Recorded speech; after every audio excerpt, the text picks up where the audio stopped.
कल मैं जब सो के उठी तो मैं बोलने की कोशिश कर रही हूँ, पर मेरे मुंह से आवाज़ नहीं निकल रही थी। अब एक ही तो चीज़ है, आवाज़। मेरा कहना क्या है? आवाज़। और अगर यही मेरे पास नहीं तो फिर कुछ भी नहीं है। हम सोचते हैं ना कि ये ना हो चाहे ये हो जाए, ये ना हो चाहे ये हो जाए। लोग बोलते हैं ना कि ये ठीक है, ऐसे हो जाए। शरीर पूरा स्वस्थ रहना चाहिए। कोई भी चीज़ अगर थोड़ी सी, ये कहते हैं नाखून भी कट जाता है ना, तो वो भी दर्द करता रहता है। आज की क्लास में मैं थोड़ा कम ही बोलने की कोशिश करूँगी।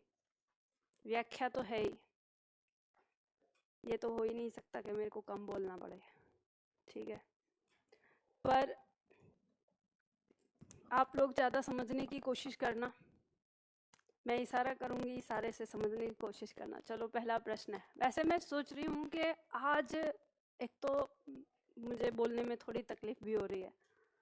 मैं यहाँ प्रश्न लेती हूँ, कोई एक छात्र खड़ा हो बारी बारी से और प्रश्न संख्या पढ़े और फिर उसका उत्तर बताए। जो आपको समझाना होगा वो मैं समझा दूंगी। ऐसा सही रहेगा ना? कहाँ गया आज हमारा ये जवान जो कहता था हमेशा कि मैम वो सुन लो सुन लो। एक दिन सुना, गायब हो गया। उस दिन से आया नहीं। वही आता तो उसी से ही पढ़वाती। चलो, कौन पढ़ेगा?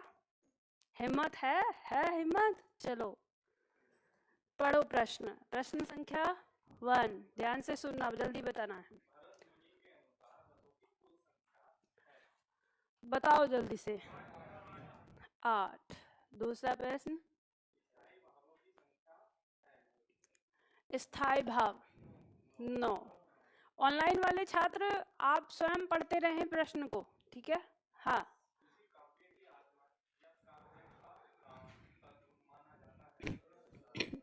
किसको कहा जाता है? चलो, नंबर 4।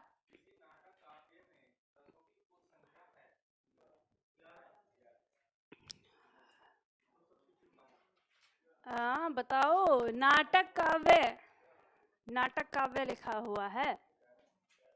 नाटक काव्य में कितनी होगी? बैठ जाओ। नाटक काव्य में कितनी होगी ये बताने हैं आपको। अगर आए परीक्षा में कि हिंदी में रसों की संख्या या हिंदी में कुल रसों की संख्या, तो क्या बताना है? 11। और जब पूछा गया है नाटक काव्य में, तो नाटक काव्य में 9 होती है, ठीक है। उसमें 9 कैसे होती है? तो नाटक काव्य के जो लोग हैं वो श्रृंगार रस के 2 नहीं 4 भेद करते हैं। संयोग श्रृंगार, वियोग श्रृंगार, वात्सल्य और भक्ति, ठीक है। तो जो हमने 10वां और 11वां वात्सल्य और भक्ति जो लगाया है वो श्रृंगार में रख देते, क्योंकि रति होता है स्थायी भाव, तो इस वजह से। लेकिन बहुत अधिक लोग इसका विरोध करते हैं। वो कहते हैं कि जो श्रृंगार रस है, श्रृंगार रस में जो प्रेम का वर्णन किया जाता है उसमें नायक नायिका के प्रेम का वर्णन किया जाता है, और नायक नायिका के प्रेम के वर्णन में वासना का वर्णन भी होता है।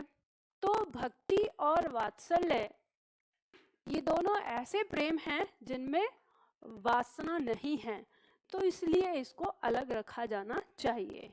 तो इसलिए जो अधिकांश लोग हैं वो इसको अलग पढ़ते हैं, तो इस वजह से संख्या अलग होती है। तो नाटक काव्य वाले लोग जो है वो श्रृंगार में रख के ही पढ़ते हैं, तो इसलिए इसकी संख्या कितनी हो जाती है? 9 हो जाती है। और ये आपकी परीक्षा में 3 प्रश्न बन जाते हैं। जो हमारे भरत मुनि हैं उन्होंने वात्सल्य और ईश भक्ति का जिक्र किया ही नहीं है। उन्होंने शुरुआत जो करी है वो किससे करी है? वो श्रृंगार से और इन सब के बारे में करी। भक्ति और वात्सल्य को उन्होंने रखा ही नहीं। फिर बाद में एक आवश्यकता पड़ने पर इस रस को रखा गया, बाकी 3 रस जो आए। नंबर 5, हिंदी काव्य में रसों की कुल संख्या कितनी है? अब इसमें आएगा 11। ठीक है। नंबर 6 की बात करेंगे। शांत रस का स्थायी भाव है, निर्वेद हो जाएगा। और नंबर 7, जब मैं था हरि नहीं अब हरि है मैं नाही, सब अंधियारा मिट गया जब दीपक देखा माही। इन पंक्ति के अंदर रस बताना है। वियोग, वीर, भक्ति, वात्सल्य। देखो ध्यान देना, सबसे पहले तो आपको जिस तरह से आपने अलंकार सीखा था ना, वैसे ही आपको रस निकालना है। जैसे पंक्ति आपके सामने दी है तो आपको देखना है कि 4 विकल्प आपके सामने हैं और बस इन 4 विकल्पों पर ही आपको विचार करना है, ठीक है। वात्सल्य कहता है किसी बच्चे की बात हो रही हो तो कह रहा है कि जब मैं था तब हरि नहीं। इस मैं का मतलब है अहंकार। जब मेरे अंदर अहंकार था तब हरि नहीं था, ईश्वर नहीं था। अब हरि है, मैं नाही। अब ईश्वर है तो अहंकार नहीं है। आगे कहता है सब अंधियारा मिट गया जब दीपक देखा माही। मेरे अंदर का जो अंधकार था वो सब मिट गया जब मैंने दीपक अपने अंदर देखा, मतलब ज्ञान रूपी दीपक। तो इन पंक्तियों में आपको पता चल गया ना तो किसी बच्चे के बारे में बात हो रही है तो वात्सल्य कट जाता है, कोई वीरता की भी बात नहीं हो रही कि उत्साह मन में आएगा तो ये भी कट गया, किसी रोने धोने की भी बात नहीं हो रही है तो ये भी कट गया। बचा क्या? नंबर 8, कंकण कानिकनी नूपुर धुन सुन, राम कहत लखन सन राम हृदय गुण। इन पंक्तियों में आपको बताना है रस। ऑप्शन दिया है आपको वात्सल्य, श्रृंगार रस, वीर, अद्भुत। बताओ।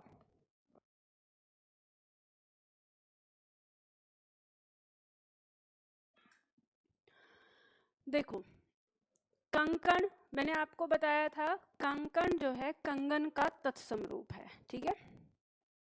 कंकणी चूड़ियां, नूपुर मतलब घुंघरू, धुन सुन, कंगन चूड़ियों और घुंघरू की धुन को सुनकर। अब जैसे ही आपको ये पता चले कि कंगन चूड़ियां इस सब की बात हो रही है तो स्वाभाविक सी बात है कहीं ना कहीं इसमें श्रृंगार की तरफ जाएगा, जब योग श्रृंगार हो या संयोग हो, ठीक है। अब हम यहाँ देखते हैं कि बच्चे की बात तो है नहीं इनमें, तो वात्सल्य कट जाएगा। चूड़िया और कंगन की जहां बात हो रही है वहां वीर रस नहीं हो सकता, तो यह भी कट जाएगा। और इसमें कोई आश्चर्य की बात नहीं है, कंगन बज रहे हैं, चूड़िया बज रही है, घुंघरू बज रहे हैं, तो कोई आश्चर्य है? आपको मिल गया। अब जो भी कोई बचेगा श्रृंगार, ठीक है।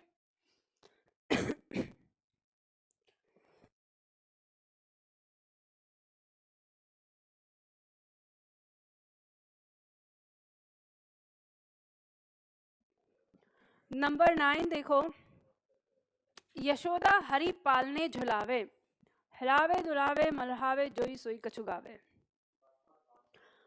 पता चल गया, ठीक है। यशोदा जी हरि को पालने में झुला रही हैं, वात्सल्य हो गया। नंबर 10, करुण रस का स्थायी भाव शोक। नंबर 11, रसोत्पत्ति में जिसके मन में भाव जगा है उसे क्या कहेंगे? आपने कितनी बार पढ़ा है रस में?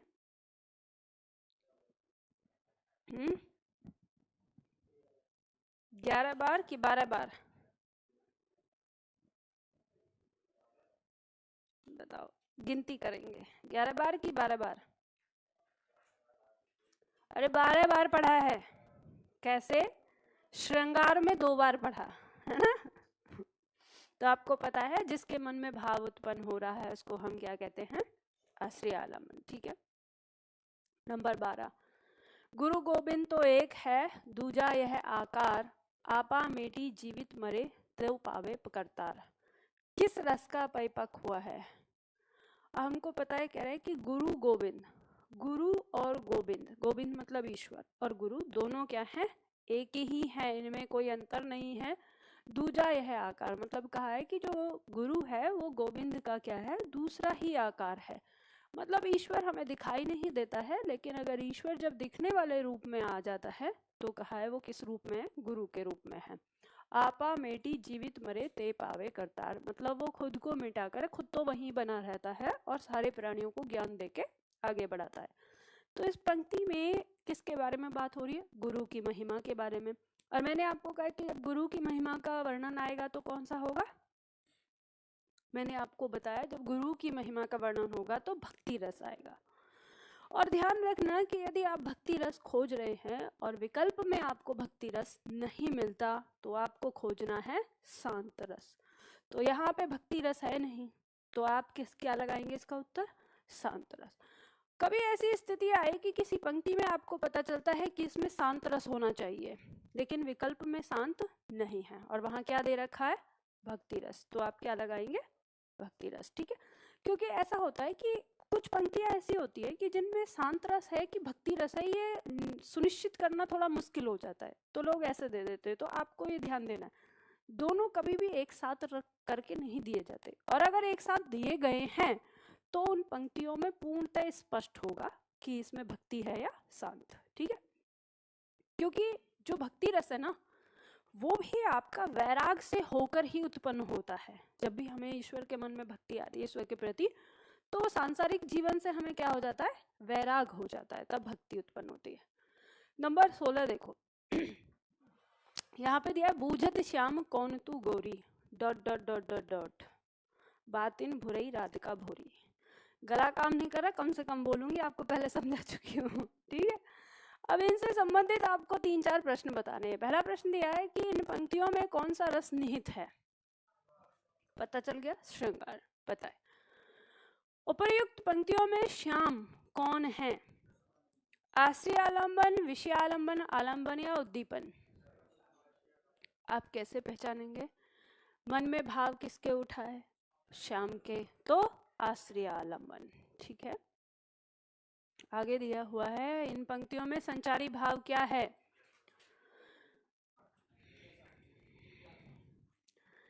जिज्ञासा थी, बूझत श्याम कौन तू गोरी, उनके मन में जिज्ञासा है कि ये है कौन। ठीक है, उपर्युक्त पंक्तियों में श्याम का गौरी से पूछताछ करना क्या है, स्थायी भाव, अनुभाव, संचारी भाव या उद्दीपन, अनुभाव, आश्रय की चेष्टा है ये। ठीक है, अब पंक्तियां यही हैं, ऑप्शन चेंज हो जाएगा। प्रश्न क्या होगा कि इन पंक्तियों में श्याम का गौरी से पूछताछ करना कौन सा अनुभाव है, कायिक, वाचिक, आहार्य, सात्विक, वाचिक। ठीक है, वाणी से है। आगे दिया हुआ है, प्रश्न पूछा हुआ है जो मैंने पूछा है, ठीक है, वो आया है, किस रस का स्थायी भाव रति है, भक्ति रस, श्रृंगार। देखो एक बात ध्यान रखना, प्रश्न को पूरा पढ़े बिना उत्तर मत देना किसी भी हाल में। सबसे पहले तो पॉइंट करो कि प्रश्न कर क्या रहा है, उसके बाद ये देखो कि विकल्प क्या दे रखे हैं और क्रॉस करो। ये जो आपकी, अब जैसे ही मैंने कहा निम्न में से किसका स्थायी भाव रति, आपने यहाँ भक्ति और श्रृंगार देखा, लगा दिया भक्ति रस, और नीचे नहीं देखा, अभी सीडी नहीं देखा, क्योंकि मिल गया आपको श्रृंगार में, आगे गलती हो जाएगी। इसलिए पहले इस बात को बिल्कुल ध्यान रखिए कि प्रश्न को पूरा पढ़िए। क्रॉस विधि अपनाने में आपको क्या जा रहा है, मैं जब आपको जो सिखा रही हूँ, आपने पढ़ा हुआ सारी हिंदी, तो परीक्षा में सदैव क्रॉस विधि अपनाना। ठीक है, क्योंकि हड़बड़ी में हम क्या करते हैं, गलतियां करते हैं। कह रहा है किस रस का स्थायी भाव रति है, भक्ति रस, श्रृंगार रस, दोनों का या दोनों का नहीं। तो आपको ये पता है कि ईश विषयक रति का ही क्या है, भेद है, तो इसलिए इसका उत्तर क्या हो जाएगा, दोनों का। हास रस का स्थायी भाव, हास, हासी नहीं रहेगा, ध्यान देना, हास लिखेंगे।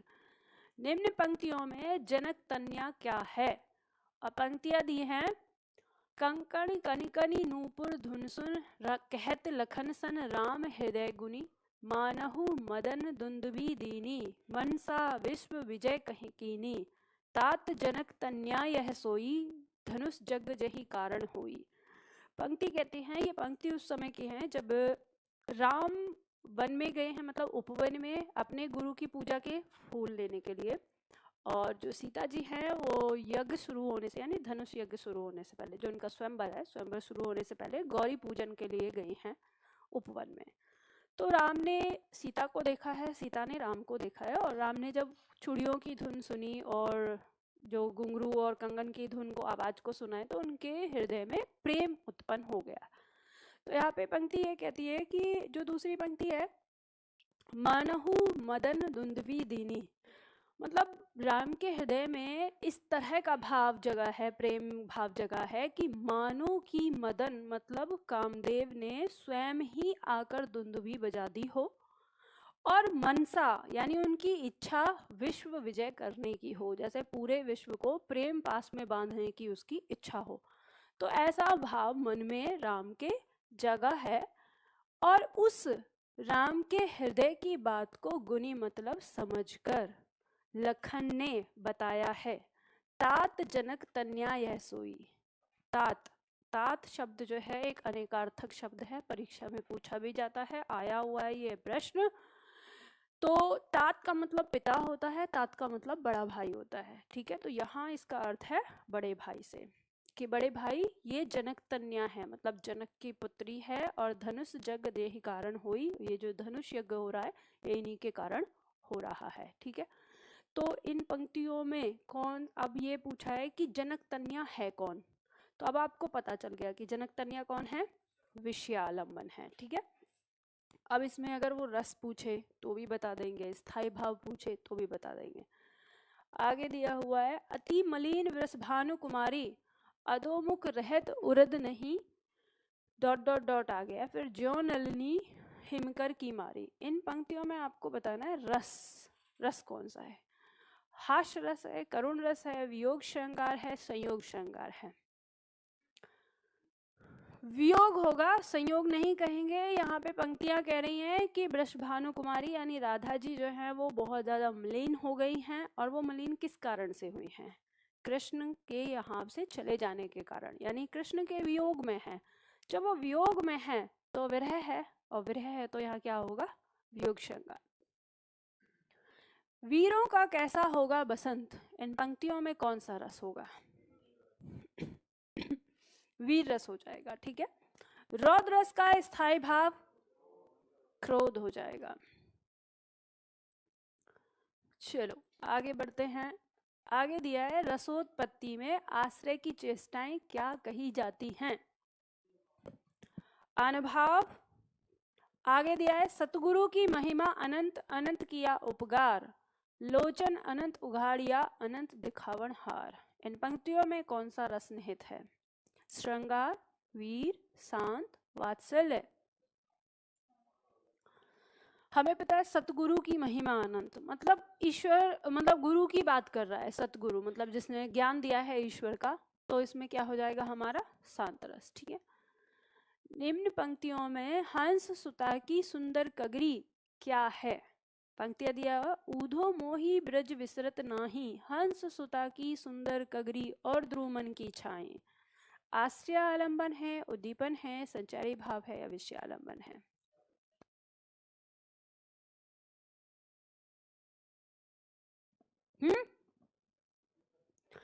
उद्दीपन होगा। हंस सुता की सुंदर कगरी यानी यमुना का सुंदर किनारा। अब यमुना का सुंदर किनारा सजीव नहीं है, क्या है, निर्जीव, और जो निर्जीव में आ गया तो वो क्या हो जाएगा, उद्दीपन।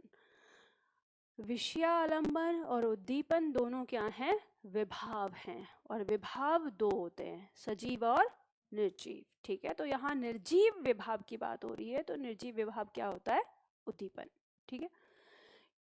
एक बात याद रखो, पहले दिन जो आपको पढ़ाया था, जो टुकड़ों टुकड़ों में सारी चीजें समझाई थी, उदाहरण जो आपको दिए थे, देके जो समझाए थे, उन उदाहरणों से बाहर निकल के और इन सारी चीजों को समझो। मैंने पहले ही दिन समझाया था कि फ्लैशबैक में रह के सीखोगे तो कुछ समझ नहीं आएगा।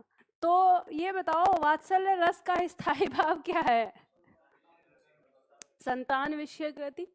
मैं सत्य कहता हूँ सखे, सुकुमार मत जानो मुझे, यमराज से भी युद्ध में प्रस्तुत सदा जानो मुझे। इन पंक्तियों में वीर रस है, ठीक है। समझ में आ रहा है, ऐसा तो कुछ नहीं कि नहीं समझ में आएगा, ठीक है। आगे तो सर्वश्रेष्ठ रस किसे माना जाता है,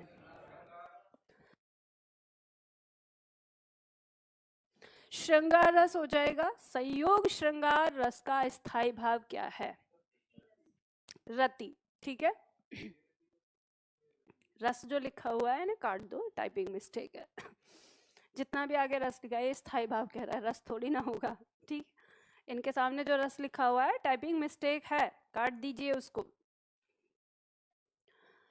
कवि बिहारी मुख्यतः किस रस के कवि हैं? श्रृंगार। ये ध्यान रखिएगा, ये प्रश्न बहुत आता है आपकी परीक्षा में कि कवि बिहारी किस रस के कवि हैं।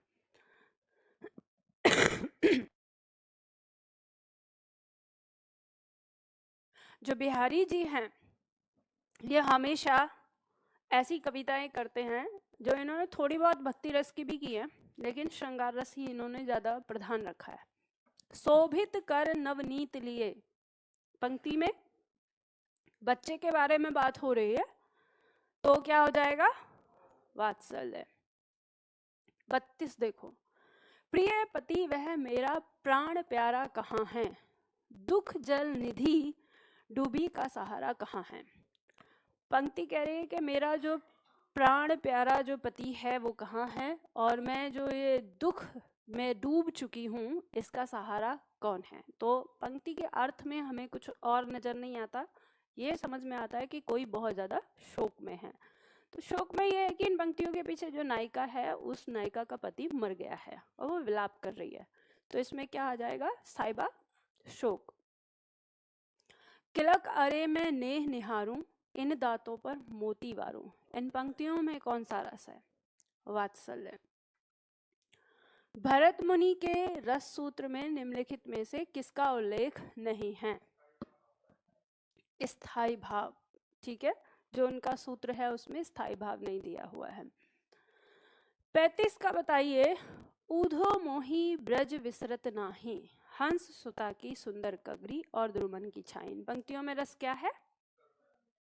ये ध्यान देना, जैसे ये पंक्ति है ना, इन पंक्तियों में अलग अलग तरीके से प्रश्न बन सकता है। एकदम पंक्ति दी हुई है, आपसे पूछ सकता है रस कौन सा है, स्थाई भाव कौन सा है, इसमें आलंबन क्या है, विषय आलंबन क्या है, उद्दीपन क्या है, सारे प्रश्न बन सकते हैं।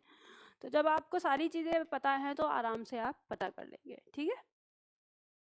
उस काल मारे क्रोध के तन कांपने उसका लगा, इन पंक्तियों में रस बताना है। वीर रौद्र अद्भुत करुण। अब आप क्रॉस विधि से भी कह सकते हैं कि क्रोध के मारे उसका शरीर कांपने लगा है, जैसे सागर के, जैसे हवा से सागर जग गया हो। तो इसमें कोई आश्चर्य वाली बात नहीं है, तो अद्भुत कट जाएगा। कोई रोने की बात नहीं है, ठीक है, ये कट जाएगा। वीरता की भी कोई बात नहीं कह रखे, तो पता चल रहा है कि क्रोधित हो रहा है वो, मतलब तो रौद्र है। इसमें हमारा श्रृंगार रस है ना, देखो ध्यान देना, वियोग और संयोग अगर नहीं लिखा हुआ है तो श्रृंगार ही आएगा। ठीक है, चाहे इसकी बात हो। हाँ, पेड़, पर्यायवाची याद नहीं करोगे तो ऐसे ही होगा। ठीक है, पर्यायवाची याद करोगे तो हो जाएगा। और पेड़ महत्वपूर्ण है, ये भी ध्यान रखना, आता है परीक्षा में, तो याद रखना है इसे।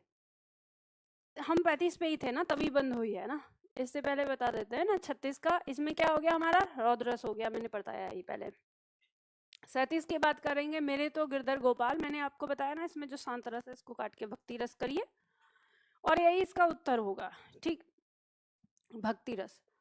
हाँ, अब एक चीज आपको बता देती हूँ कि मान लो अगर इस तरह के प्रश्न दिया हो जैसा शांत रस और में दिया है, तो उत्तर अगर परीक्षा में आ जाए तो श्रृंगार रस लगा आना, लेकिन श्रृंगार नहीं, क्योंकि ऐसी स्थिति कब होती है कि इस श्रृंगार में ही भक्ति रस को माना जाता है। मैंने बताया ना 4 भेद, जैसे कुछ लोग मानते हैं अलग अलग, एक पढ़ाया जाता है नाट्य काव्य, जो है आपका नाटक काव्य विधा जो आपकी आती है, उसमें श्रृंगार के ही 4 भेद मांग लेते हैं। तो जो श्रृंगार के 4 भेद मांगते हैं तो वो श्रृंगार रस में रख देते हैं, लेकिन अगर भक्ति रस यहाँ पे लिखा हुआ है और श्रृंगार भी साथ में, तो भक्ति रस ही लगाएंगे। ठीक है। 38 प्रश्न दिया है, राग है कि रूप है कि रस है कि जस है कि तन है कि मन है कि प्राण है कि प्यारी। पहले तो मुझको ये बताओ, इसमें अलंकार कौन सा है?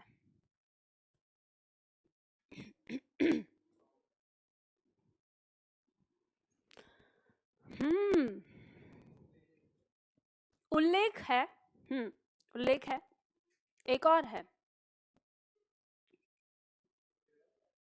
टेढ़ा मेढ़ा। राग है कि रूप है, नहीं समझ में आ रहा कि राग है मतलब संगीत है या सुंदर रूप है।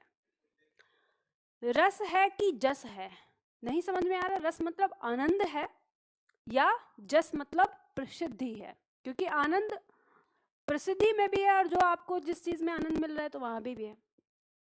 तन है कि मन है, तन मतलब दिखाई देने वाला, मन मतलब न दिखाई देने वाला। दिखाई देने वाला है कि न दिखाई देने वाला है। प्राण है कि प्यारी है, मतलब प्राण है या प्राणों से भी प्यारा जैसे बोलते हैं, ये है। तो आपको दिख रहा है ना, या तो ये या तो ये। तो मैंने क्या बताया था, या तो वाला संदेह, जहां आपको पता ना चले क्या चीज है।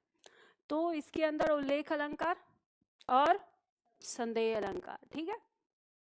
तो इसमें रस कौन सा आ गया अब, अद्भुत, क्योंकि आश्चर्य उत्पन्न हो रहा है जब इस तरह की स्थिति आएगी। वीर रस का स्थायी भाव क्या होगा, उत्साह। 40 कहत नटत रीजत खीजत, इसमें तो हमने पढ़ा ही है, क्या होगा,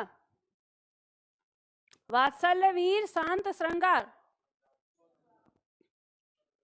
अच्छा, कैसे, जरा बताओ हमको, वात्सल्य कैसे है। अगर आप ये सोच रहे हो कि मैम फिर दोबारा से व्याख्या बता दे, तो वो तुम्हें तो बताने से रही, तो वैसे भी गला मेरा आज दर्द, जो मैं एक बार बता चुकी हूँ दोबारा क्यों बताऊंगी। तो व्याख्या जब पता है तो उसके बावजूद भी क्या हुआ, तो वात्सल्य कैसे बनाया, बताओ व्याख्या, बताओ समझाओ व्याख्या क्या है।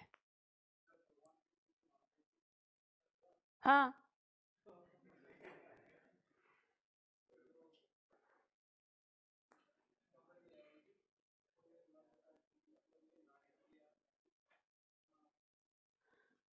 कहत नटत रीजत खीजत मिलत खिलत लजियात, भरे भवन में करत है नैनन ही सो बात। ये वो पंक्ति है। आपको ये जरूरत है कि मैं इसे नहाने के लिए बुलाती हूँ तो ये भाग जाता है। अरे पंक्ति तो पढ़ लो ढंग से। क्या बिहारी जी की पंक्ति को आपने बना दिया सूरदास जी की पंक्ति, तो क्या होगा, श्रृंगार। मैं इसलिए सोच रही थी, जैसा होता क्या ना कि ये पंक्तियां हैं, आपको पता ही है, इसमें आनंद तो है ही जब आप श्रृंगार पढ़ते हो। तो ये पंक्तियां हमारी 9th या 11th क्लास में थी जब हम पढ़ते थे। तो हमारी क्लास के जितने भी लड़के थे उन्हें हिंदी में अगर कुछ नहीं समझ में आता था तो ये दोहा, जब भी कभी हमारे जो हिंदी के टीचर थे बोलते थे कि कोई चीज़ अगर कहीं से नहीं समझ में आई हो, याद करने के लिए देते थे, तो कोई चीज़ कहीं समझ में आई तो बताओ कहीं से भी, तो बोलते थे सर पेज नंबर इतना और दोहा नंबर इतना। तो हमेशा यही था। तो गुस्सा तो उन्हें भी आता था अंदर से, तब बोलते थे मेरे को पता है कि तुमको समझ में नहीं आ रहा है, लेकिन अब टीचर से पूछा है क्लास में तो वही। तो वैसे ही कई बार ऐसे बच्चे बोल देते वात्सल्य बोल दो मैम, फिर दोबारा से इसका अर्थ समझा देंगे तो हमें फिर आनंद आएगा, है ना, वाली चीज। तो मुझे लगा कि उसी अंदाज में बोल रहे। चलो देखो, किस रस को रसराज कहा जाता है, श्रृंगार। संचारी भावों की संख्या कितनी है, हिंदी साहित्य का 9वां रस किसे कहा गया है, शांत रस। किस रस का स्थायी भाव निर्वेद है, शांत रस। मुझे फूल मत मारो मैं अबला बाला वियोगिनी, कुछ तो दया विचारो। इन पंक्तियों में रस कौन सा है, वियोग, क्योंकि वियोगिनी शब्द दे दिया तो आपको समझ में आ जाएगा वियोग श्रृंगार है, ठीक है। विष में स्थायी भाव किस रस में होता है, अद्भुत। विभत्स रस का स्थायी भाव क्या होता है, जुगुप्सा। दुख ही जीवन की कथा रही, क्या कहूं आज जो नहीं कही। पंक्ति कहती है कि जो पूरे जीवन की कहानी है वो क्या रही है, एक दुख ही है, और ऐसा क्या कहूं आज जो अभी तक नहीं कहा। तो पंक्ति में क्या है, करुण रस है, ठीक है। ये जो पंक्ति है सरोज स्मृति की हैं, चाहो तो लिख लो आगे, ये पंक्तियां पूछ ली जाती हैं कभी कभी, सरोज स्मृति से लिए ना। आगे दिया हुआ है, घिरे थे घुंघराले बाल, अंश अवलंबित मुख के पास, नील घन सावन से सुकुमार, सुधा भरने को विधु के पास। इन पंक्तियों में कौन सा रस निहित है? जब पंक्तियां इस तरह की आ जाएं तो आप क्या लिखोगे, बताओ।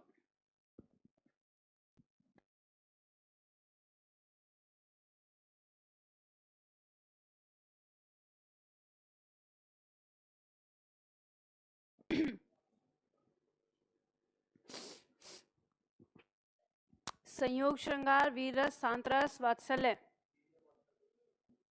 अरे क्यों ऐसे ना पागल जैसी बातें करते हो आप ना। वीर या वात्सल्य में से घिरे थे घुंघराले बाल, घुंघराले बाल हैं किसी के, अंश अवलंबित मुख के पास, और मुख के पास पड़े। अंश अवलंबित मतलब ऊपर से नीचे की ओर, किसी के घुंघराले बाल ऊपर से नीचे की ओर पड़े हुए हैं। इसमें तुमको कहां से तो बच्चा नजर आ रहा है और कहां से वीर रस, वीरता नजर आ रही है। नील घन शावन, नील माने नीले, घन माने बादल, शावक माने बच्चे। जैसे नीले घने बादल जैसे बच्चे जैसे कोमल होते हैं, से सुकुमार, सुकुमार मतलब जो नए नवेले होते हैं उनके जैसे दिख रहे हैं। सुधा भरने को विधु के पास, सुधा मतलब अमृत, विधु माने चंद्रमा। वो जो बाल हैं, जो चेहरे पर घुंघराले बाल पड़े हुए हैं, वो ऐसे लग रहे हैं जैसे मानो नीले घने बादल, नए नवेले घने बादल अमृत भरने के लिए चंद्रमा के पास आए हों। इसमें कौन सा तुमको बच्चा नजर आ रहा है और कौन सा इसमें वीरता नजर आ रही है? सुकुमार से, अरे सुकुमार का मतलब होता है 18-19 साल का, चाहे कुमारी हो या कुमार हो, ठीक है। ये छोटे बच्चे के लिए नहीं आएगा सुकुमार, ये बात ध्यान रखना। ये करुण के लिए, सॉरी तरुण के लिए आता है, तरुण अवस्था, किशोर अवस्था जो है उसके लिए। तो वीर नहीं होगा इसमें, ध्यान रखना। घुंघराले बाल मैंने आपको बताया, जब किसी की सुंदरता का वर्णन किया जा रहा है तो वहां क्या है, श्रृंगार है। श्रृंगार में कौन सा, संयोग। केशव कही न जाई का कहिए, देखत तब रचना विचित्र, अति समझई मन ही मन रही है। जब मैंने देखी वो रचना बड़ी ही विचित्र है, और ऐसी विचित्र के मन कहता है मन ही मन में रखो। तो जब मन ही मन में रखने वाली बात है तो मतलब यहाँ पे क्या है, आश्चर्यता को व्यक्त कर रहा है। जैसे कभी बहुत सारी चीजें ऐसी होती है आपके जीवन में कि आपका मन कहता है कि ये ऐसी चीज है कि इसे हम बयां नहीं कर सकते, इसे आप देखोगे तभी समझोगे। तो जो चीज कभी कभी आश्चर्य इतना बढ़ जाता है कि वो व्यक्त नहीं हो पाता शब्दों में, तो यहाँ पे वैसा ही आश्चर्य है। तो क्या हो जाएगा, अद्भुत रस। जह तह मज्जा मांस रची, लखी परत बगारे। क्या होगा इसमें, पढ़ा है हमने विभत्स, ठीक है। 52 बताओ। ज्यो ज्यो लगती है नाव पार उर में आलोकित सत विचार। इन पंक्ति में रस बताना है, बताओ जल्दी से फटाफट, क्रॉस विधि से ही बता पाओगे। जैसे जैसे नाव पार लगती जा रही है, उर माने हृदय, हृदय में अलौकित मतलब उत्पन्न हो रहे हैं, सत मतलब 100 विचार। जैसे नाव पार लगती जा रही है, मन में हृदय में 100 विचार उत्पन्न होते जा रहे हैं। किसी बच्चे के बारे में बात हो रही है, कोई उत्साह की बात कर रहा है, कोई वैराग की बात कर रहा है, संयोग, ठीक है। अब आप कहें मैम ऐसे कैसे पता चलेगा कि संयोग की बात हो रही है? तो आप दिमाग में देख सकते हो कि मान लो जैसे जैसे नाव पार लगती जा रही है, मन में विचार उत्पन्न होते जा रहे हैं, तो आप ये कह सकते हो कि ये ऐसी अवस्था जरूर है कि कोई व्यक्ति जो है अपने प्रेमी या प्रेमिका से मिलन के लिए जा रहा हो पास में, कि जैसे जैसे नजदीकियां बढ़ती जा रही हैं वैसे मन में खुशी के मारे उत्साह आ रहा है या खुशी व्यक्त हो रही है, ऐसे बात करेंगे ऐसे, इसलिए संयोग श्रृंगार आ जाएगा, ठीक है। पुनि पुनि मुनि अक्सई उकलाही, देखी दशा हर जन मुस्काही। हास्य, ये तो आपने पढ़ाई है, इसे तो कभी भूलेंगे नहीं। देखी सुदामा की दीन दशा, करुणा करके करुणा निधि रोए। करुण रस हो जाएगा।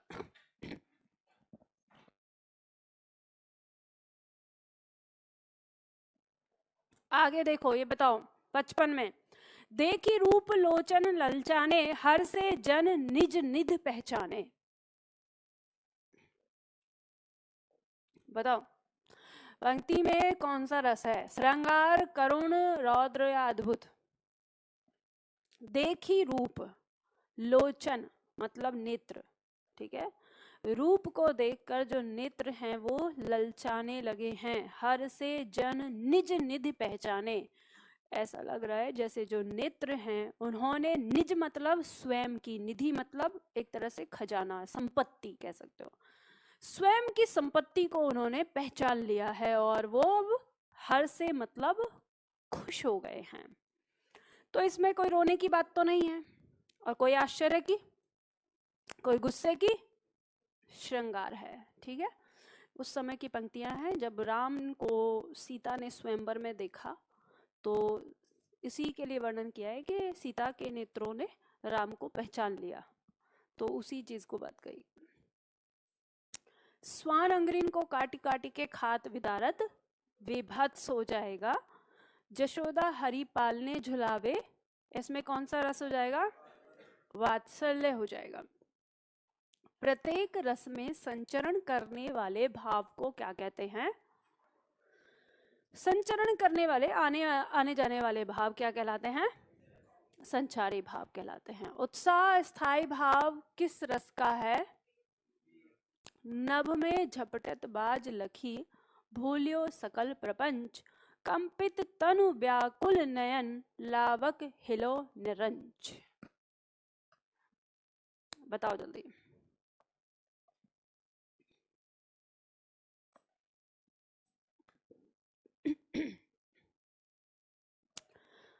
नभ में झपटत बाज, बाज आकाश में झपट रहा है, ठीक है। भूल्यो सकल प्रपंच, और इस चीज को देखकर, सकल मतलब सारा, प्रपंच मतलब खेल, यहाँ पे मतलब एक तरह से आकाश में अपने ऊपर बाज को झपटते हुए देखकर नीचे जो प्राणी है वो अपना पूरा खेल जो है भूल गया है। कंपित तनु व्याकुल नयन, तन कांपने लगा है और नयन व्याकुल हो गए, बेचैन हो गए हैं। लावक हिलो नरंज, नीचे क्या है? लावक है, ठीक है, और वो 1 इंच भी इधर उधर नहीं हिल पा रहा है। तो उसको बहुत गुस्सा आ रहा है, इस वजह से कट जाएगा।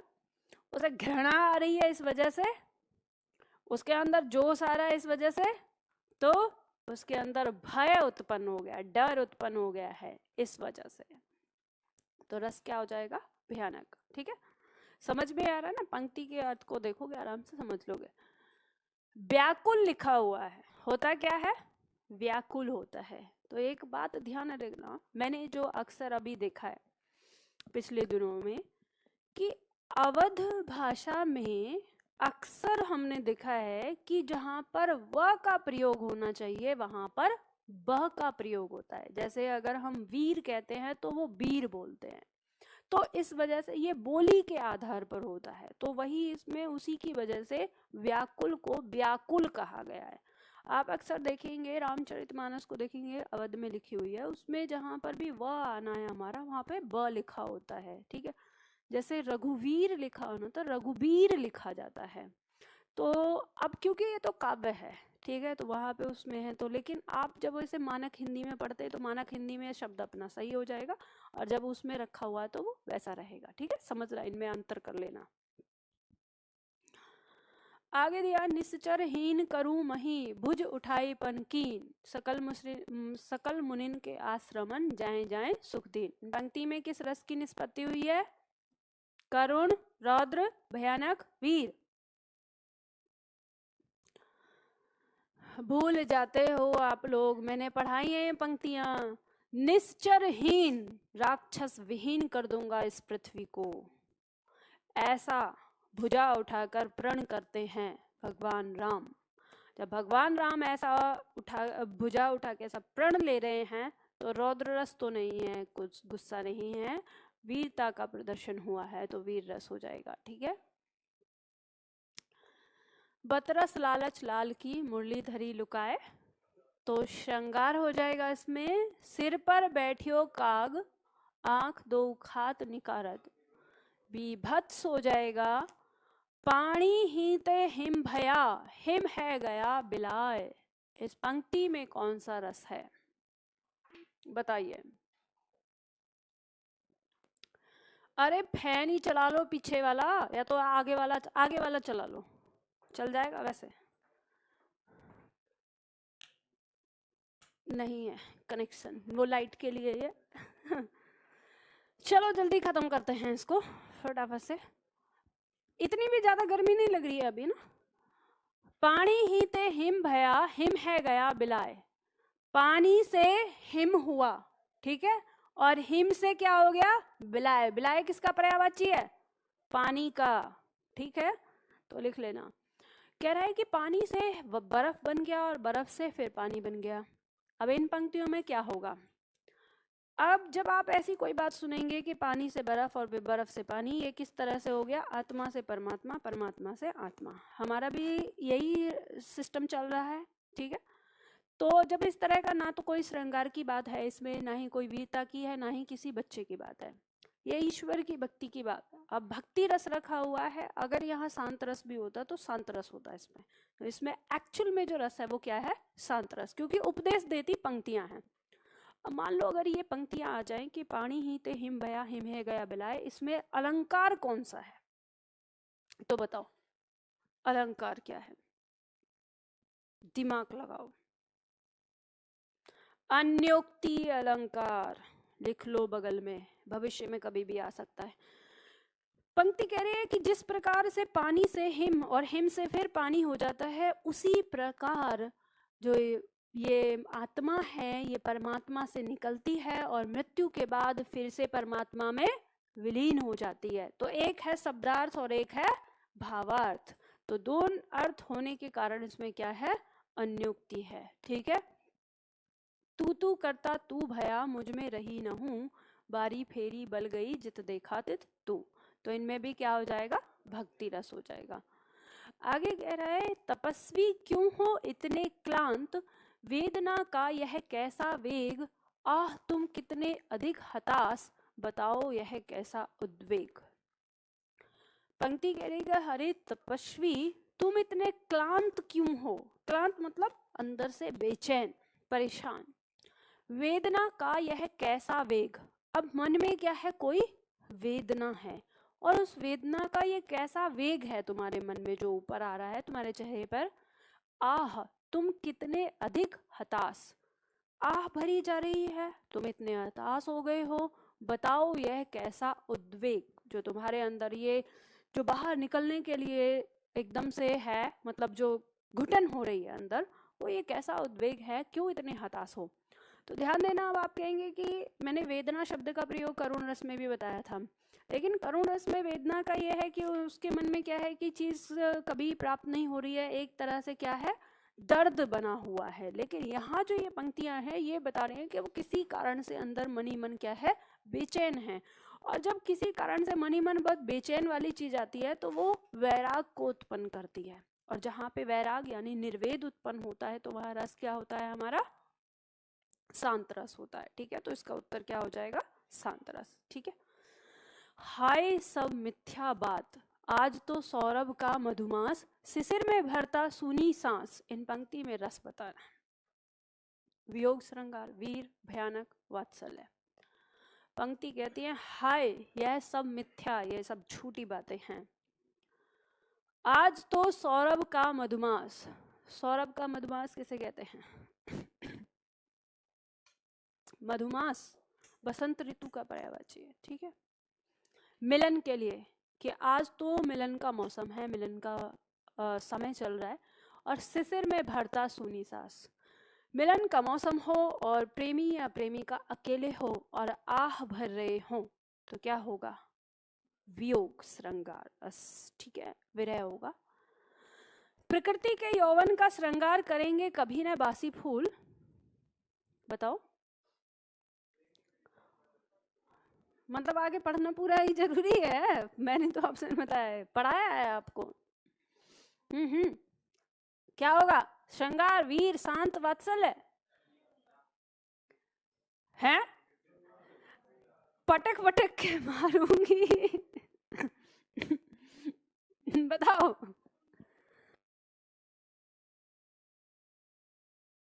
प्रकृति के यौवन श्रृंगार की बात हो रही है, तो प्रकृति के रूप सौंदर्य का वर्णन कहाँ होगा, खोपड़ी चलने लग गई क्या, ज्यादा गर्मी लग गई, दरवाजा खोल लो, ये हाँ ऐसे ही लग रहा है। प्रकृति के रूप सौंदर्य का वर्णन हो रहा है तो वहां पर क्या होगा? शांत रस। क्या बताया था? शांत रस। नायिका के रूप सौंदर्य का वर्णन होगा तो श्रृंगार होगा, संयोग श्रृंगार। और प्रकृति के रूप सौंदर्य का वर्णन होगा तो शांत रस होगा।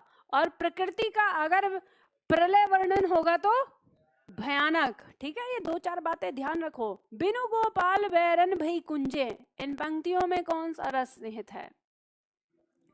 बिना गोपाल के ये जो कुंजे हैं ये बैरन हो गई हैं, मतलब दुश्मन लगने लगी हैं, तो वियोग है। ठीक है। चमचमात चंचल नयन, बिच घूंघट पटजीन, मनहु सुर सरिता विमल, जल उछरत जुगमीन। इन पंक्तियों में रस बताना है। चमचमात चंचल नयन, पतले बारीक घूंघट से नायिका की आंखें दिखाई दे रही हैं, चंचल आंखें।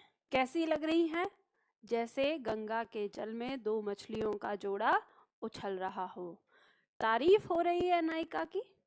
ठीक है, तो संयोग। सुर नर असुर गंधर्व किन्नर आदि कोई भी कहीं, कल शाम तक मुझसे जयद्रथ को बचा सकती नहीं। रौद्र रस है, मतलब कि कोई दुनिया की कोई ताकत उसे बचा नहीं सकती, मतलब रौद्र।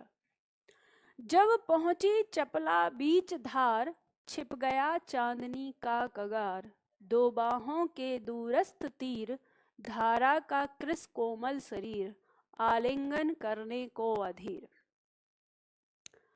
पंक्ति में कहा है जब चपला, ये नाव के लिए आया है। ठीक है, नाव का पर्यायवाची है चपला, आता है, महत्वपूर्ण है। जब पहुंची चपला बीच धार, यानी जो नाव है वो धारा के बीच में जैसे पहुंची है। छिप गया चांदनी का कगार, और जो चांदनी का कगार है यानी रोशनी है वो क्या है? छिप गई है। 2 बाहों के दूरस्थ तीर, मतलब जो धारा है, मतलब जो नदी है, नदी के दोनों किनारे कैसे लग रहे हैं कि जैसे धारा का कृस कोमल शरीर, मतलब जो पानी है उसकी धारा वो बड़ा ही नाजुक कोमल शरीर है, और जो 2 किनारे हैं वो दोनों बाहों के जैसे लग रहे हैं। आलिंगन करने को अधीर, और दोनों किनारे ऐसे लग रहे हैं जैसे उस धारा को आलिंगन करने के लिए, बाहों में भरने के लिए अधीर हो, बेचैन हो। तो ये किस अवस्था को दिखा रहा है? श्रृंगार की अवस्था को दिखा रहा है। तो श्रृंगार की अवस्था को दिखा रहा है तो क्या हो जाएगा? संयोग श्रृंगार। नील परिधान बीच सुकुमार, खिल रहा मृदुल अधकुला अंग। फिर से नायिका के रूप सौंदर्य का वर्णन हो रहा है तो क्या होगा? संयोग श्रृंगार होगा। ठीक है, और यहाँ पर आपका रस यहाँ समाप्त हो जाता है। ठीक है, तो अब यहाँ आपके कुछ शब्द दिए हुए थे, क्या इसमें सारी पंक्तियां आ गई जो मैंने दिया था? नंबर 24, हे सारथे हे श्रवणे, क्या देवेंद्र भी आकर लड़े, है खेल क्षत्रिय बालकों का, व्यू भेदन कर लड़े। इन पंक्ति में कौन सा? ये नहीं आया ना, बताओ कौन सा रस है? वीर रस। ठीक है। सुनत लखन के वचन कठोरा, परसु सुधारी धरेउ कर घोरा, अब जनि देव जो दोष मोहि लागू, कटुवादी बालक वध जोगू। पंक्ति में कहते हैं कि कृष्ण जी, लखन जी के यानी लक्ष्मण जी के वचनों को सुनकर जो परशुराम जी हैं उन्हें बहुत क्रोध आ गया, और उन्होंने कहा कि अब जाने दो, मुझे बालक वध का अगर दोष लगता है तो लग जाने दो, ये कटुवादी जो ये कड़वे वचन बोलने वाला बालक है, अब मैं इसको मारूंगा। तो क्रोध में है तो रौद्र रस हो जाएगा। मन रे तन कागज का पुतला, हे मन, ये जो तन है ये कागज का पुतला है, लागे बूंद बिनस जाए क्षण में, गर्व करे क्या इतना। पानी की बूंद लगेगी कागज में तो क्या हो जाएगा? गल जाएगा। और इस तन का क्या गर्व करता है? तो पंक्ति क्या दे रही है? उपदेश। और उपदेश देती हुई पंक्तियां किस रस में है? शांत रस में। ठीक है, तो क्या हो जाएगा? शांत रस। पानी ही ते हिम भया, ये हमने कर लिया। नव में झपटत बाज, ये भी कर लिया। हाय सब मिथ्या बात, काहेरी नलिनी तू कुमलानी, तेरे नाल सरोवर पानी, जल में उत्पत्ति जल में वास, जल में नलिनी तोर निवास। काहेरी नलिनी, नलिनी कमल के लिए कहा गया कि हे कमल, तू क्यों कुम्हलाया हुआ है, तेरे नाल सरोवर पानी, जो तेरी नाली है ये सरोवर के पानी में है। भाई कोई भी चीज जब मुरझाती है वो किस वजह से मुरझाती है? पानी ना मिलने की वजह से।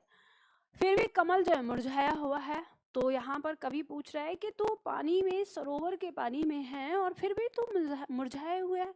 जल में उत्पत्ति जल में वास, जल में ही तेरी उत्पत्ति होती है और जल में ही तेरी मृत्यु। ये वास का अर्थ यहाँ पे मृत्यु से है, ठीक है, यानी अंत, जो तेरा अंत है वो जल में ही होता है। और जल में नलिनी तोर निवास, इस निवास का मतलब पूरे जीवन, जन्म से लेकर मृत्यु तक जहाँ रहना होता है उसको निवास कहते हैं। कि जल में उत्पत्ति से लेकर मृत्यु तक तेरा जल में ही निवास है, लेकिन फिर भी तू क्या है, कुम्हलाई हुई है, मुरझाई हुई है। तो ये पंक्ति क्या है, ये संदेश दे रही है। ये संदेश क्या दे रही है कि कवि कहता है मनुष्य से, जो मनुष्य परमात्मा की खोज में लगा हुआ है, भटक रहा है चारों तरफ और उन सारी चीज में, तो उसके लिए कह रहा है कि हे आत्मा, नलिनी का रूप जो दिया गया है किसके लिए? आत्मा के लिए, मानव की जो आत्मा है, कि हे आत्मा तू क्यों मुरझाई है, मतलब क्यों इतनी बेचैन है कि तेरे नाल सरोवर पानी, जबकि जो तू आत्मा है किससे है? परमात्मा से है, यानी तेरे स्वयं में ही क्या है? परमात्मा का रूप है। जल में उत्पत्ति जल में वास, यानी परमात्मा से तेरी उत्पत्ति होती है और अंततः परमात्मा में ही तू मिल जाएगी। और जल में नलिनी तोर निवास, पूरे जीवन भर मानव रूप में जो आत्मा है वो परमात्मा का प्रतिनिधित्व करती है, यानी पूरे जीवन भर तो परमात्मा के रूप में है और फिर भी तू परमात्मा की खोज में भटक रही है। तो इसमें रस तो हो गया शांत रस।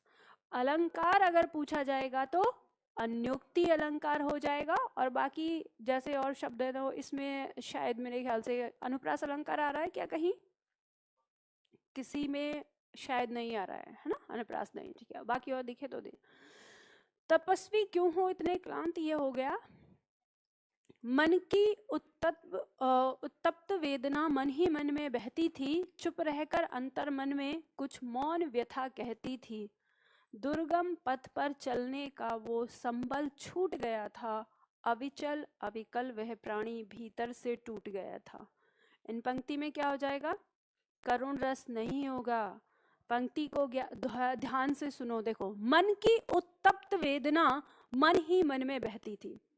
अगर किसी व्यक्ति के मन में कोई वेदना है, कोई करुण है, मतलब कोई ऐसी बात है जो वो किसी से नहीं व्यक्त कर रहा है, तो उसके मन ही मन में रह रही है। अब जब एक बात ध्यान रखना, अगर किसी के मन में कोई बात मन ही मन में रहती है और जिसे वो व्यक्त नहीं करता है, तो वो वेदना उसे मोह भंग करवा देती है, हर चीज से वो विरक्तता की ओर ले जाती है। और विरक्तता की ओर जाने का मतलब क्या है? वैराग, ठीक है। और वैराग किसको लेके जाता है? शांत रस को। चुप रहकर अंतर मन में कुछ मौन व्यथा कहती थी। अब कोई व्यक्ति बिल्कुल चुप है, उसे कोई मतलब नहीं है अब किसी से, ना किसी से कुछ लेना ना कुछ देना। दुर्गम पथ पर चलने का वो, दुर्गम मतलब वह रास्ता जो कठिनाई से चला जाता है, उस पथ पर चलने का वो संबल, मतलब वो जो बल था वो क्या हो गया है? छूट गया। अब जो आपके अंदर उत्साह है, जो जोश है, जो काम करने के सपने हैं और सारी चीजें, वो क्या हो गई है? समाप्त। अविचल अविकल, अविचल मतलब विचलित ना होने वाला, अविकल जो परेशान नहीं होता था, ठीक है, जो कभी विचलित नहीं होता था अपने पद से, जो कभी परेशान नहीं होता था, वो प्राणी भीतर से टूट गया। जब कभी बात आ जाए कि भीतर से टूटना वाला, उसमें करुण रस नहीं होता है, वो क्या होता है? मतलब अब जब कोई इंसान अंदर से टूट गया और अब उस पर कोई असर नहीं हो रहा, ना तो वो रुदन कर, अगर वो रुदन करता है तो करुण में आएगा, ठीक है, अगर वो रो रहा है तो करुण, लेकिन वो यहाँ रो ही नहीं रहा, और जब वो रो नहीं रहा तो वो क्या है? वैराग में आ चुका है। अब उसके मन में जो शांत रस है। अभी तो मुकुट बंधा था माथ, हुए कल ही हल्दी के हाथ, खुले भी न थे लाज के बोल, खिले थे चुंबन शून्य कपोल, हाय रुक गया यही संसार, बना सिंदूर अनल अंगार, वात हत लतिका वह सुकुमार, पड़ी है छिन्नादार। ये पंक्ति बहुत महत्वपूर्ण हो जाती है। इसमें एक है कि खिले थे चुंबन शून्य कपोल। अब यहाँ पे चुंबन शब्द की जैसे आ गया तो अक्सर हमें पढ़ा दिया जाता है कि श्रृंगार में है। अब आपको ऑप्शन में संयोग श्रृंगार भी दे देगा वो, लेकिन इसमें है क्या? इसमें है करुण, वियोग भी नहीं है।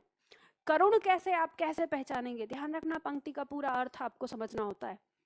अभी तो मुकुट बंधा था माथ, हुए कल ही हल्दी के हाथ। पंक्ति कहती है कि कल ही हल्दी का मतलब बहुत जल्द, अभी कुछ समय पहले ही शादी हुई थी, और अभी तो मुकुट बंधा था माथ, मतलब जो एक होता है ना कि दूल्हा दुल्हन होता है, बहुत सारी चीजें उनसे कराई जाती है, मुकुट वुकुट बांधा जाता है, कि अभी तो इसके सर पे सहरा ही सजा था और अभी हल्दी के हाथ हुए थे, खुले भी न थे लाज के बोल। मतलब दोनों यानी पति पत्नी के बीच में जो एक लाज के बोल थे, जो एक शर्म होती है, वो अभी पूरी तरह से खुली भी नहीं थी। मतलब बहुत कम समय पहले ही इनकी शादी हुई है।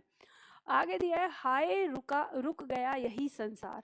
अब क्या हुआ, कुछ ऐसा हो गया है कि उनका ये जो संसार था, जो इनकी जीवन रूपी गाड़ी चल रही थी, वो चलने वाली थी, वो क्या हो गई, रुक गई। बना सिंदूर अनल अंगार, इस पंक्ति को रेखांकित कर लेना। ये पंक्ति आपको बता रही है कि जो उसका सिंदूर है वो उसके लिए अग्नि के समान बन गया है। अब आप इससे अंदाजा लगा सकते हो कि किसी स्त्री के लिए उसका सिंदूर अगर अग्नि के समान बन जाए तो क्या हुआ होगा उसके साथ। कोई मतलब स्त्री है, उसका पति मर गया, अब उसका पति मर गया तो क्या वो सिंदूर लगाएगी? नहीं। तो अब उसके लिए वो सिंदूर कैसा है, एक आग के जैसा ही हुआ। तो यहाँ पे वही कहा है। अब इसी पंक्ति ने बताया कि जो नायिका है उसके पति की मृत्यु हो गई है, और मृत्यु हो गई है तो कवि विलाप कर रहा है। अब वो कवि विलाप कर रहा है तो आगे उसकी स्थिति बता रहा है कि अब ऐसा क्या हुआ कि उसके लिए उसका जो सिंदूर है वो अनलंगार बन गया। और वात हत लतिका वह सुकुमार, वात हत कहते हैं चक्रवात जो तूफान होता है, लतिका मतलब जो लता होती है। तो यहाँ पे उसकी क्या है, तुलना करी है, मतलब उपमान दिया गया है कि वह सुकुमारी जो नई नवेली नायिका है किसके जैसी है, लतिका के जैसी। और वो उसकी स्थिति ऐसी हो गई है उस परिस्थिति से, उस घटना से, कि जैसे कोई लता चक्रवात में फंस जाती है और वो एकदम छिन्न भिन्न हो जाती है, वैसे ही वो जो नायिका है पड़ी है छिन्नादार। मतलब वो बिल्कुल ऐसे हुई है कि जैसे उसके साथ कुछ ऐसा हो गया है, उसके साथ जो हुआ है उस परिस्थिति में वो बेसुध पड़ी है। जैसे एक लतिका को चक्रवात नष्ट कर देता है, थोड़ा तोड़ फोड़ देता है, वैसे ही उसकी स्थिति हो गई है। तो इस पंक्ति में क्या है, करुण रस है। ठीक है। मुझे फूल मत मारो ये हो गया, दुखी जीवन की कथा रही, अति मलिन घिरे थे घुंघराले बार, धरती दशा ये हमने पढ़ाई है। मैं सत्य कहता हूँ सके बिन पग चले सुने बिनु काना, इसमें कौन सा होगा, आश्चर्य यानी अद्भुत रस हो जाएगा। ठीक है। आंखें निकाल उड़ जाते, क्षण भर को उड़कर आ जाते, क्या होगा, विभत्स हो जाएगा। श्री कृष्ण के सुन वचन, ये हमने पढ़ लिया था, के सब कही न जाई, उस काल मारे क्रोध के, राग है कि रूप है और प्रियपति बने, सारे हो गए। ठीक है, सारी पंक्तियां हो गई हैं, तो अब आपको समझ में आ गया। तो यहाँ पे हमारा रस समाप्त हो गया है। अब जो कल की क्लास हमारी होगी, तो कल की हमारी क्लास में छंद पढ़ाया जाएगा। ठीक, और ये ध्यान रखना कि जो कल की क्लास में नहीं आएगा वो परसों की क्लास में न आए, मेरी तरफ से छुट्टी। फिर क्यों? क्योंकि जो कल नहीं आएगा उसे परसों समझ में नहीं आएगा। फिर छंद की क्लास पढ़ने के लिए पहले दिन की क्लास पढ़नी आवश्यक है। तो इसलिए अगले 2 दिन, कल और परसों, दोनों दिन आइएगा जरूर। ठीक है। भले ही कल की क्लास लेके आप परसों नहीं आओगे तो चल जाएगा काम, क्योंकि आपको आ चुका है, बेसिक आपको आ चुका है, और फिर उसके बाद जो है वो अपने आप भी पढ़ लोगे आप। ठीक है। तो चलो आज के लिए इतना ही, मिलते हैं कल के।